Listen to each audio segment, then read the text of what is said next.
Hello, twisted humans. Do you find yourself wanting to know more about the latest murder, conspiracy, cult, or haunting? Then this is the podcast for you. I'm Alicia. And I'm Sierra, and this is Twisted and Uncorked. Hello, and welcome to episode 206 of Twisted and Uncorked. I did that thing again where I changed the story I was going to cover last minute.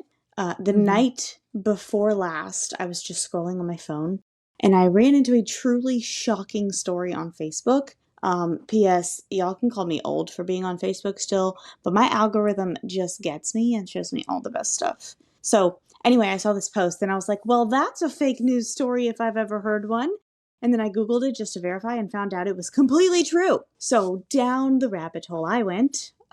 Originally, I was going to cover a fun story that I was going to force into the unsolved category, though it could be disappeared, conspiracy, murderless, or haunted.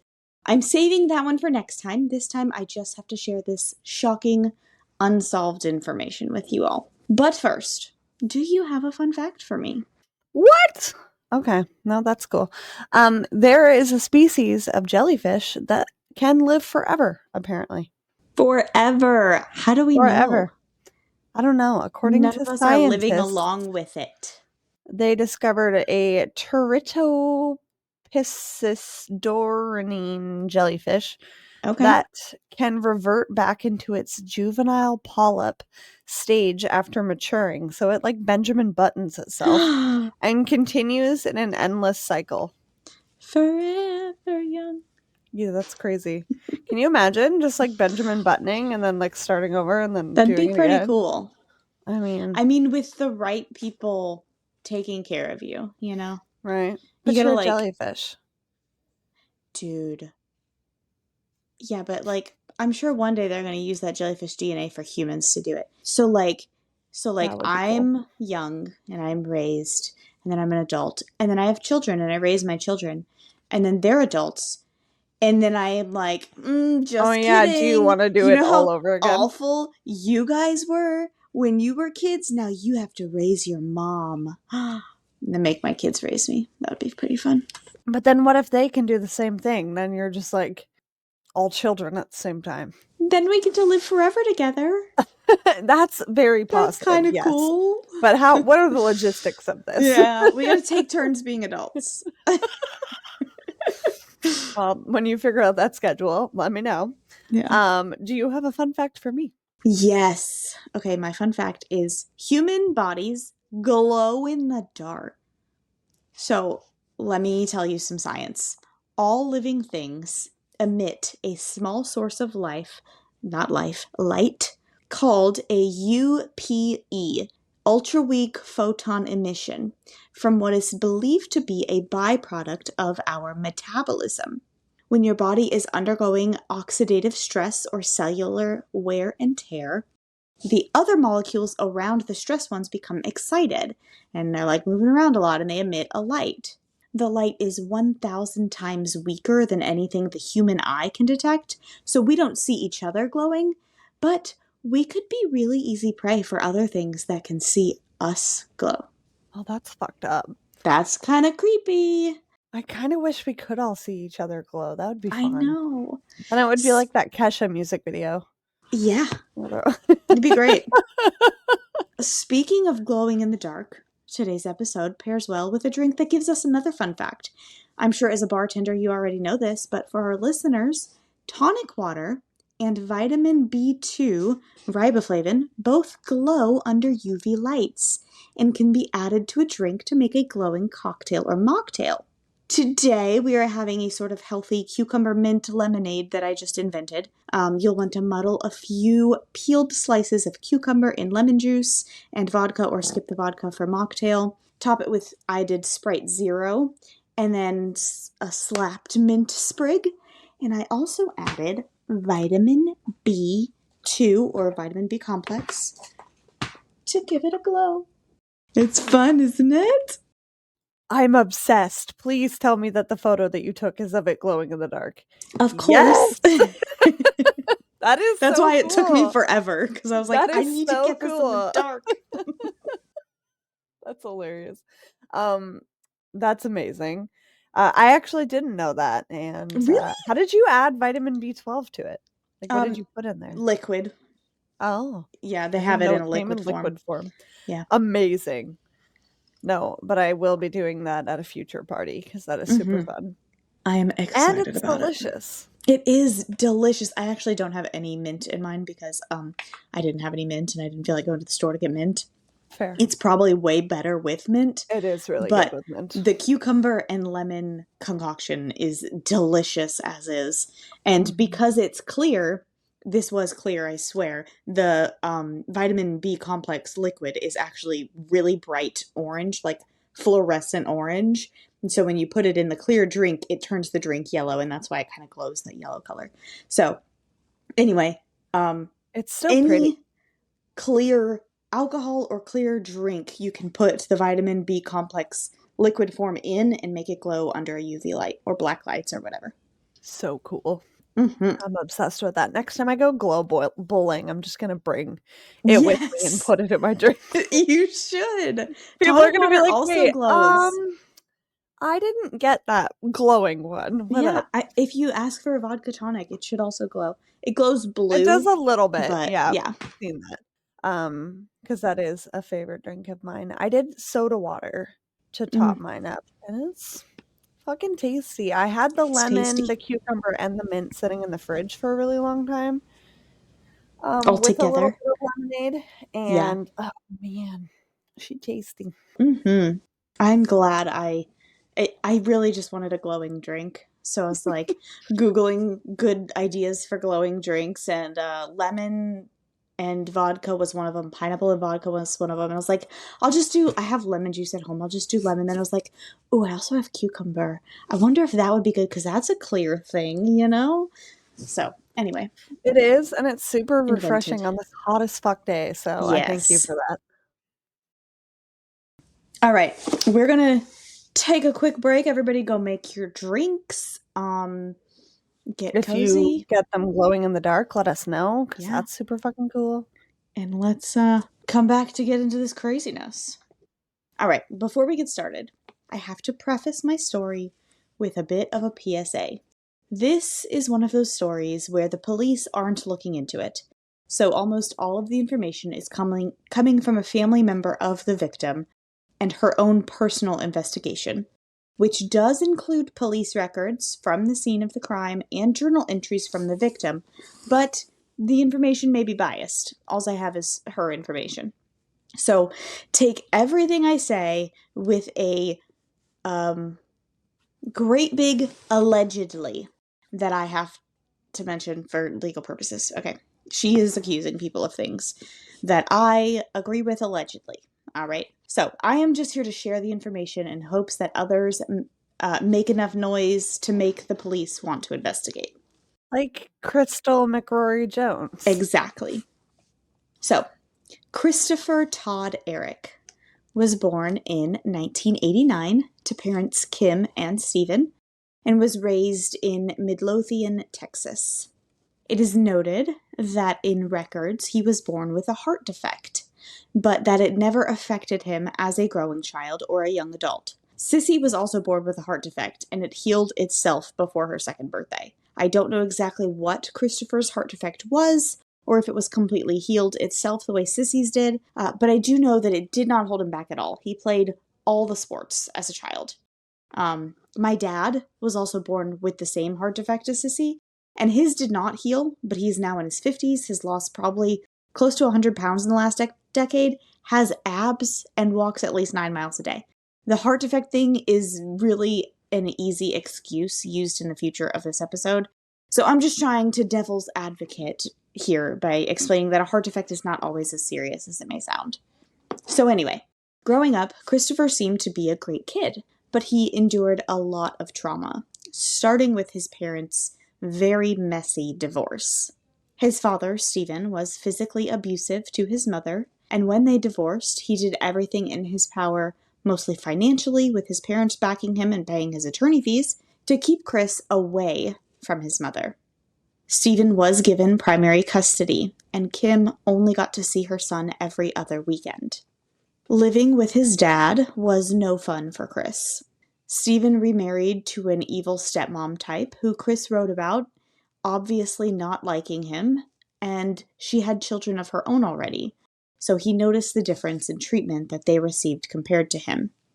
He also wrote about his dad hitting him, like how Stephen used to hit Kim. Eventually, as a teen, Stephen and his new wife, Tanya, decided that Chris needed to go to a boarding school. Specifically, Excel Academy of the Aspen Education Group, similar to the program, which was talked about in episode 150. But to give you an idea, the kids had to wear orange jumpsuits all day, had to do manual labor when they weren't learning, were randomly strip searched, and put in handcuffs like when they were in prison. trouble. It All was right. like a mini jail for kids who didn't even break the law yet. That's fucked. Yeah. And they gave the boys testosterone injections, claiming it was for low T that none of them actually had. Fast forward all these years later, spoiler alert, Chris is the victim. Multiple people from this school died in the years right before or right after him. Like, we don't know why. We don't know if it has anything to do with the school. You'll understand when I get through this episode. We don't know why, but so many people just died at a young age after being in that school. Thankfully, it no longer exists. There were many lawsuits, though. After Christopher graduated, he got his own place, paying for it with a quote-unquote early inheritance that no one has admitted where this came from. So, like, this was one of the things that I was like, did the school, like, pay them off to not fucking say things? Like, I don't know. No one... Yeah. The only people who may know where this quote-unquote early inheritance came from aren't saying. So, we don't know. I assume maybe the school, or maybe even his dad and stepmom gave him money to, like, I don't know, not move in with them again. That's just a guess based on knowing that his step-siblings also had quote-unquote trusts when they became adults. So maybe it was something like that. I don't know. After being on his own for 3 years, though, he must have run out of money or got it taken back from whoever gave it to him or got into some trouble. All we know is that about this time, he moved into a spare bedroom at his grandmother's house, his dad's mom, Pat. He got big into health and wellness and fitness, probably to expel all that extra testosterone he was being given, and also big into religion. He was even making plans to go to Bible college and become a pastor. Okay, you do you. But this is where things start to get weird. So, like I said, Christopher Erick is no longer with us. He has passed away. He passed away while living at his grandmother's on November 10th, 2012. And according to Pat, his grandmother, he passed away peacefully in his sleep. Clearly, Chris's father seemed like a shitty person. So when Kim found out about her son's young death, she was suspicious. But I didn't expect to find such weirdness from not only Chris's father, but also Grandma Pat. So the weirdness starts at least a year before his death, when he had written a letter, Chris, to his mother, explaining that he couldn't come and visit her because he was sick. From that day forward, he was sick often, like almost every day. He wrote about his symptoms: confusion, delusions, fatigue, sleepiness. So sleepy that he could sleep for nearly 24 hours straight. So confused that he thought God was coming to him in visions, telling him to prepare for his impending death. When Chris was found dead in his bed, first responders took photos of the scene and the body and talked to the immediate family, as in Grandma Pat and Father Stephen and Stepmom Tanya. All of these people explained Chris's heart defect to the first responders, and so they assumed he died from natural causes. He had this heart defect. He was sick. It happens. He was born that way. The medical examiner was able to see that Chris had experienced 2 heart attacks before death. Sounds normal for someone with a heart condition. Case closed. No need to even run the blood samples that they took. Until Chris's mom, Kim, wouldn't let it go. Kim found it odd that her son had been an athlete and a fitness lover and somehow succumbed to his heart defect at the age of 23 when he had no other issues before then. Immediately after death, Grandma Pat had Chris's body cremated, adding to Kim's suspicions. She also found it odd that Pat wouldn't work with her in planning Chris's funeral. Pat was adamant that she had to pay for Chris's funeral because she promised him that she would. She also said that he told her he didn't want a memorial, flowers, music, or prayers at his funeral. Kim thought it was absolutely ridiculous, and so she planned a memorial anyway. And Chris's grandmother, father, stepmom, and step-siblings all decided not to go. So they just didn't even go to Chris's funeral. That's not what he wanted, allegedly. After Kim talked to the police about it all and convinced them to run the blood test that they still had but never tested, a very large amount of cyanide was found in Chris's blood sample. This is when Grandma Pat and Dad Stephen finally admitted that Chris had completed suicide. They provided police with a receipt from Chris's Amazon account, which showed that he had purchased cyanide online to be delivered to Grandma Pat's house where he lived. She also handed over his suicide note. But it was too late for trying to make new excuses, in Kim's mind. Kim was believing none of it. She requested all of the evidence that the police had to be turned over to her for viewing. They agreed, probably partly because they were cocky, and partly because there wasn't much evidence there anyway. They didn't take this as a crime. Mm-hmm. But what they gave her was enough to convince me that this was not a suicide. First, the suicide note was suspicious. The first few pages of the note are very biblical, while the last part of it seems to rush through the living will portion of what would be a suicide note. It said in the last part that heaven and hell are just a state of mind, and that he wants to be cremated, and, this person should get these things, and that person should get those things. The first part, though, seemed like a journal entry that had nothing to do with dying. And what kind of Christian would say that heaven and hell were a state of mind, and not want prayers, and want to be cremated, and even kill themselves? Like, those are all against the Bible. Yep. Suspicious. Maybe this was all just part of his delusions. He was sick. Except even the handwriting was different. The end part of the written note looked very similar, but definitely like a different person wrote it and potentially just added it on to the beginning. So the beginning was like, oh, this looks like every other page in his journal. But the last, paragraph is like, who wrote that? That's weird. And, you'd think that if you were trying to fake somebody's handwriting or, write a note on their behalf, that you would at least make an effort to try and make it match. I mean, they tried. They just didn't do a very good job trying. Okay. Because I'm you see handwriting analysis of, slight differences in the way people even hold their pens. So it's yeah. Yeah, you can tell. Weird. You can tell they tried, but you can also tell it's not the same.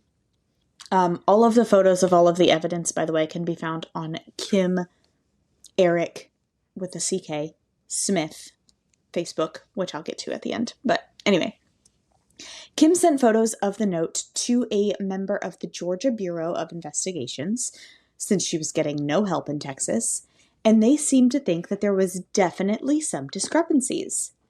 But they told Kim that it was out of their jurisdiction and she'd have to take it up with the local or state police where the crime was committed, unfortunately. So the next thing that I'm like, all right, the note, maybe mom's reading into it too much.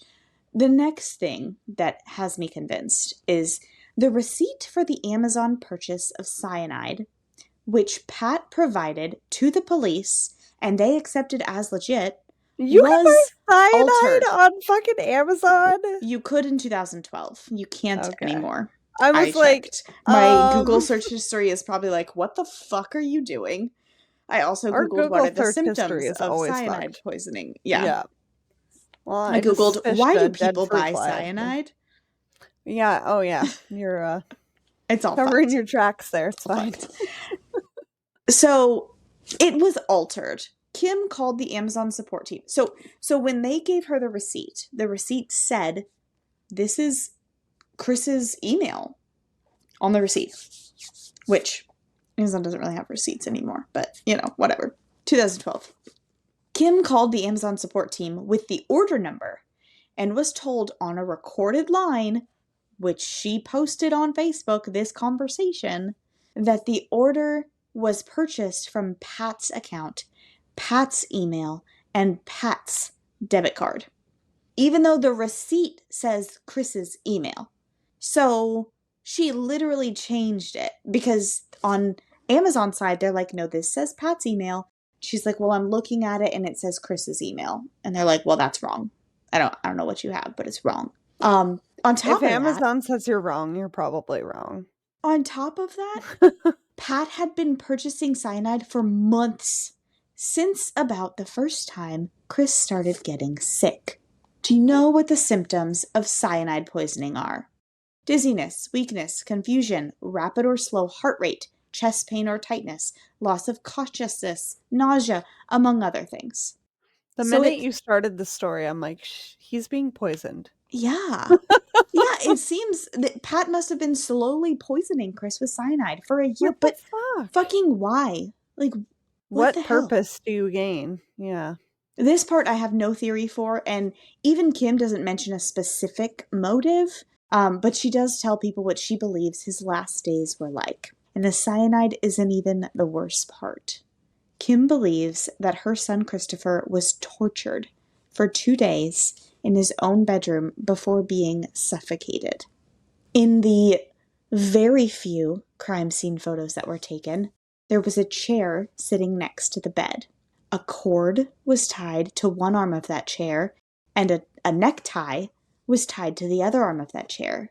In the photos of Christopher's body, there are slight markings on his legs that resemble markings of restraint, like he was tied up to that chair. There seems to be a puncture mark that goes right into Chris's vein on his neck at the hairline of his beard, and there seemed to be a fracture in his skull. What is the puncture mark for? Maybe they injected cyanide. Oh, yeah, like to try and finally kill him. Yeah, or to get him to calm the fuck down if he was trying to get out of Fighting restraints back. or something. Yeah. That's fucked up. Kim has been posting this information, her theories, the police's evidence, and her own collected evidence on her Facebook account, Kim Erick, Erick Smith. She tried to have it posted on a memorial Facebook page for her son, but Pat and Steven, allegedly, have been getting into the account and deleting everything she posts. So it's only on her own personal account. That's the only place she can keep it. They have all of his password information, so they keep getting into his accounts.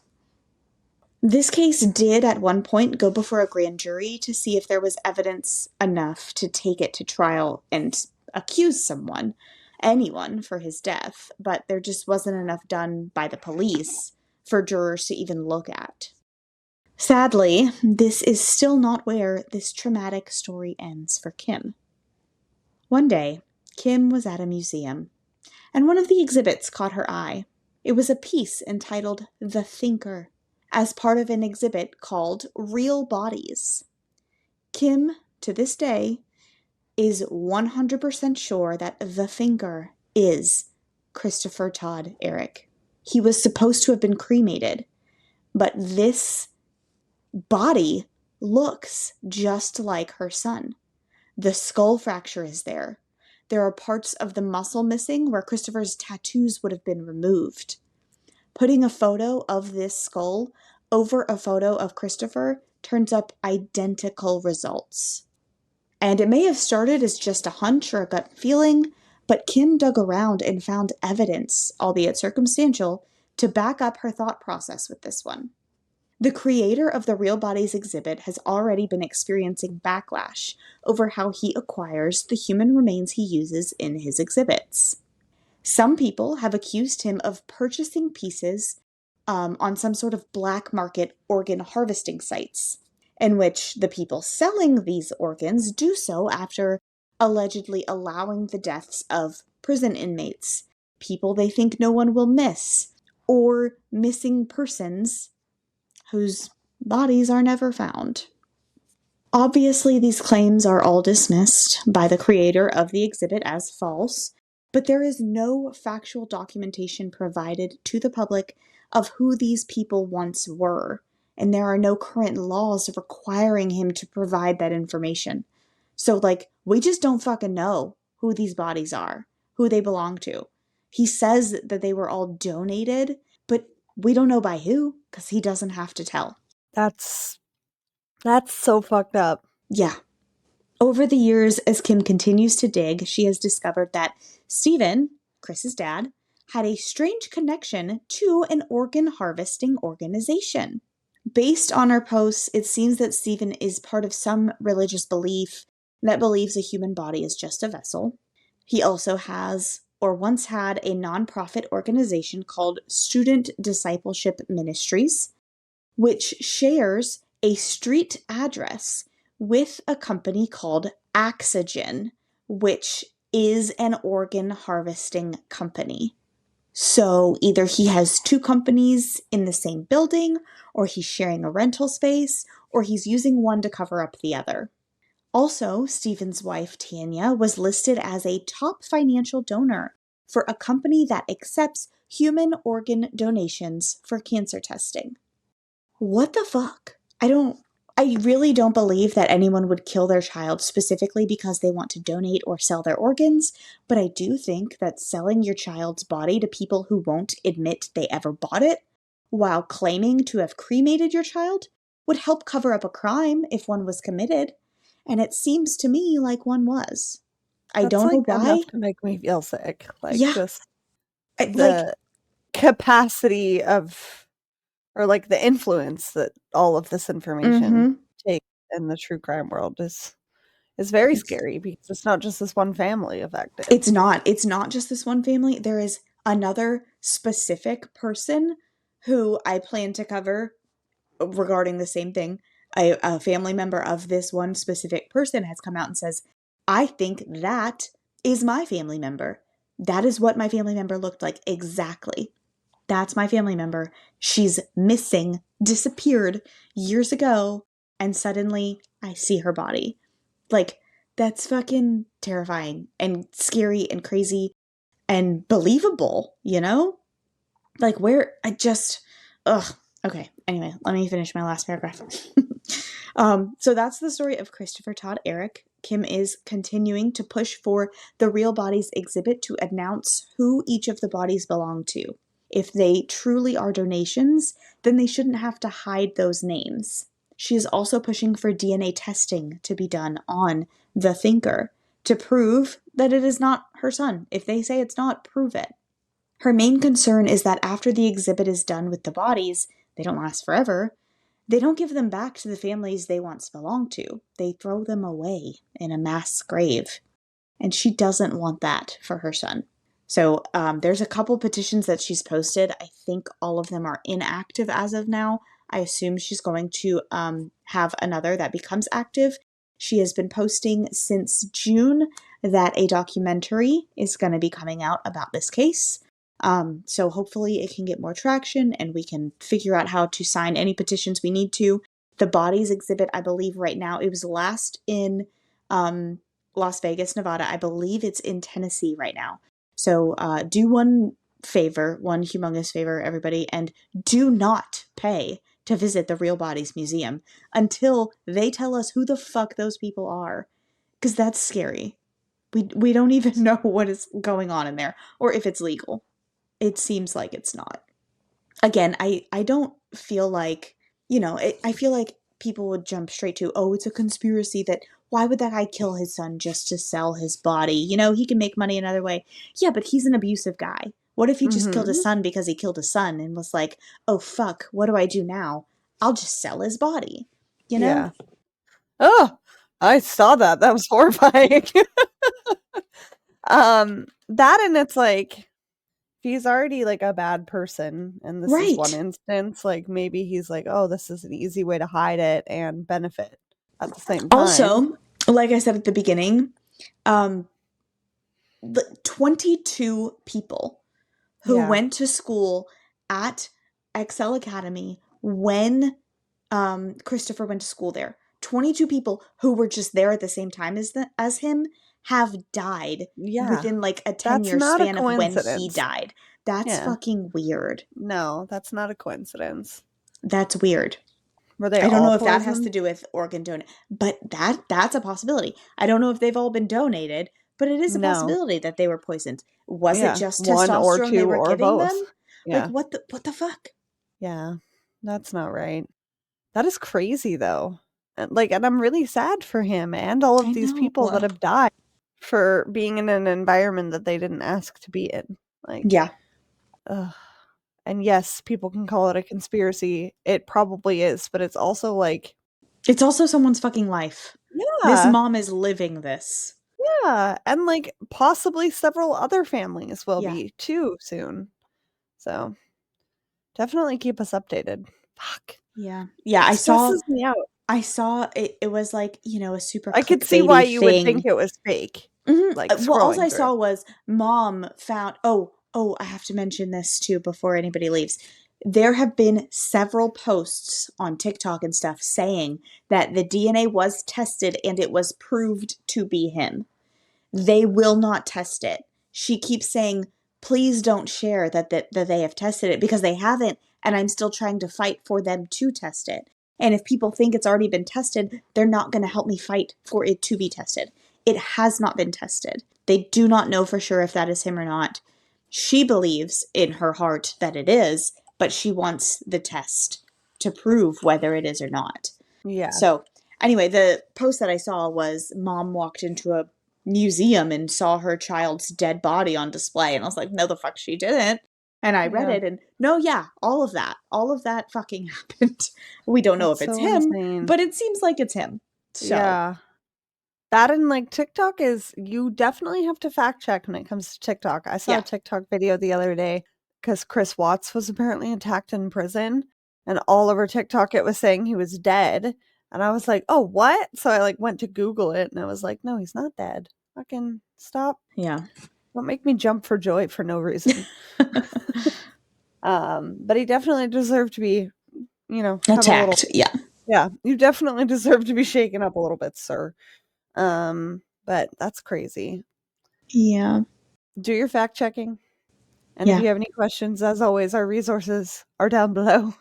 And Yes. this is a perfect transition. We will be weeding out our website slowly. So if you're not following us on social media or on your podcast platforms, please make sure that you do so that you Also, don't miss updates and photos and all that stuff. also, I think we sort of kind of talked about this. You can cut this out if you don't want to do this. Our Patreon website will have free stuff on it. So you can go to patreon.com/twisted and uncorked, and in the coming days, you will be able to see our resources and stuff like that on Patreon if you want it all on one place and you don't want to go through our, you don't have social media or whatever. You can do it on Patreon for free. You just can't see the stuff that's behind a paywall for free. You can see it, you just can't listen to it unless you sign up.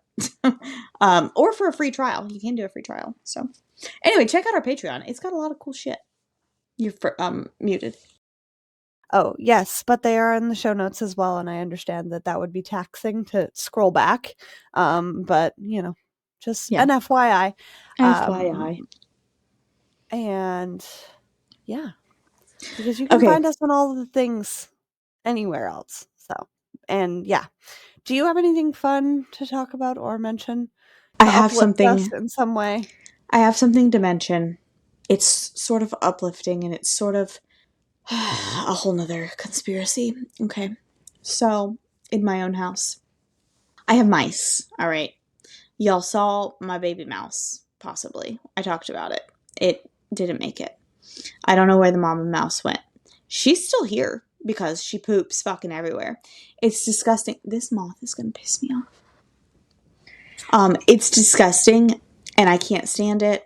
And so my efforts in catching her nicely are not working.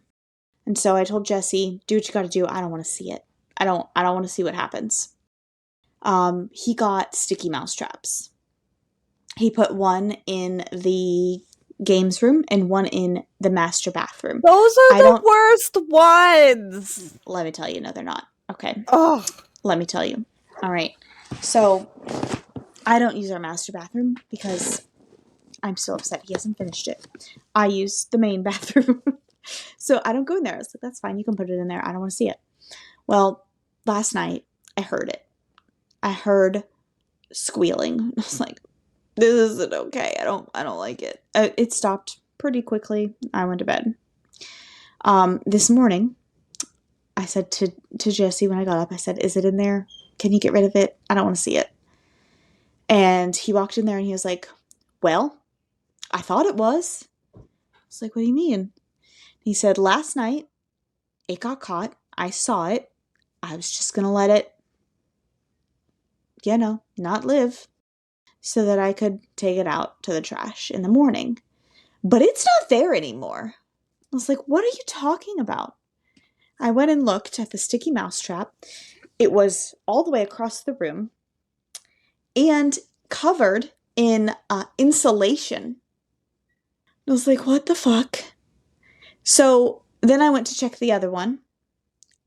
Both sticky mouse traps had crackers on them. I went to check the other one, and all around was no sticky mouse trap, just cracker crumbs and black sticky mouse trap crumbs. And I was like, what the actual fuck happened here? So I started moving stuff around. I find the sticky mouse trap, it crumbled in pieces. So the fucking mouse, okay, Pinky and the Brain live in my fucking house, all right? One of them got stuck in the games room and ate himself free. He ate the fucking trap. How do you eat through your sticky mouse trap, mouse? Okay. The other one was stuck on the sticky mouse trap in my bathroom, called to his buddy like, hey, I'm fucking stuck. And he's like, here, put this soft, pink, fluffy stuff under your butt and it'll let you free. And it worked. He got himself free by making the sticky stick to the insulation instead of his own fur. They're both free in my house again. Like, even I'm glad they didn't die. Mad. Like, right? I can't even be mad. Like, at this point, you kind of deserve to be there. If I'm not, like, if they would just stop fucking shitting in my house, I would just, you guys win. You fucking live here now. This is your house. But also, please stop shitting in my house. It's so nasty. I can't. So what did Jesse say? I mean, he said to me when I told him my theory. He's just as baffled. I told him exactly what I just told you, and he said, that is ridiculous, but I don't know what else could have happened. And I'm like, yeah, it's the only explanation. The ridiculous one is the only one. So, yeah, I think you got outsmarted. Yeah, we definitely got outsmarted by fucking mice. I hope they're smart enough to fucking leave, okay? Yeah. We clearly don't want you here. Go find a different house. Yeah, you got out this time. Yeah. Let it be known. Ay. Yeah, that's a hard problem to have. I mean, our building had mice in it at one point. I don't know where they went, but I remember hearing them in the walls briefly. I'm happy that story ended the way that it did, because the whole time you were telling it, I was sitting here going, I would not does she remember who she's talking to? I would not tell you a sad story. Okay. Especially at the end of that already sad tragedy. Yeah. And so, well, I'm not even like happy. I'm like, I respect them more than anything. Yeah. I don't know what we're going to do now. I don't know. Like my humane ways of trying to capture them didn't work. Even the inhumane ways, the catch and release. And I used their own baby as bait. Still didn't come, you know? Yeah. Fucking ridiculous. Yeah. I was going to say, because those boxes. Yeah. That they go in and they get stuck. Yeah, that's what I planned on doing, but I mean, if it's smart enough to not come back for its baby and then eat its way out of a sticky mouse trap, like, I don't know if it'll go into one of those, you know? True. I don't know. I'm kind of invested, so let me know what happens. Yeah. I don't have anything like that, but I do have a fly problem, I guess, and that's fucking no fun at all. Yeah. And I had to use those sticky fly things, and I feel really bad, but they are effective. I Yeah. have 4 in my house, and pretty much the problem is gone. But it's just unfortunate, and I don't know where they're coming from. Goodness gracious.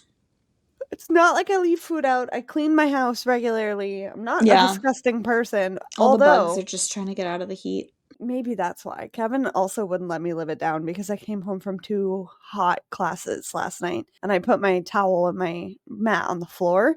Mm-hmm. And within a few seconds, there was like 4 flies on it. And I was Oh like, my okay, God. I'm not that disgusting, guys. That's Okay, can we? So he's like, yeah, well, yeah, they know what's gross and unfortunate. It was How just rude. sweaty. How rude, exactly. So that problem's mostly gone. I just feel bad about it when I watch them like try and escape, and I'm like, I'm sorry. Yeah. So, but my method of catching and releasing was also not working. The like 6 that I caught the other day in my bathroom and took outside, they probably found their way back in here. Probably. Somehow. So, to be continued. I guess we're both disgusting. I don't know. We have vermin. I don't know what to We have say. issues. We have issues. And we love you lots, though. And we will see you guys next week for my. I haven't decided yet. I want to say it's going to also be unsolved, but to be determined. Okay. And in the meantime, Keep it twisted. Twisted and Uncorked is hosted and produced by Sierra Zorn and Alicia Watson. If you like the show, don't forget to leave a 5-star rating and review wherever you are listening now. It really is the best way to spread the word. You can check out all things Twisted on our website, twistedanduncorked.com, and we will see you next Tuesday for a brand new episode.